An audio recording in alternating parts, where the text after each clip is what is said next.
gën a yaatu ndax mboolem vidéo yi ni dugal ci seen bi yëpp ay vidéo yi njariñ la te njariñ moom nu mu gën a yaatoo rek ci la gëne di la wax yow mi nga xam ne da nga bëgg a def lu seet wala nga bëgg a def lu listixaar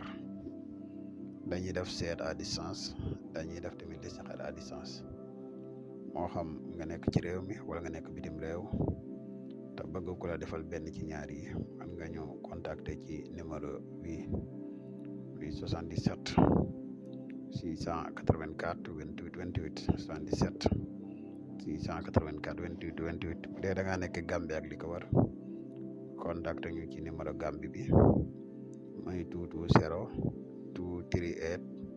1629 238 1629 mbokk yi nga xam ne dañuy faral di yittewoo garab yi kàttan yi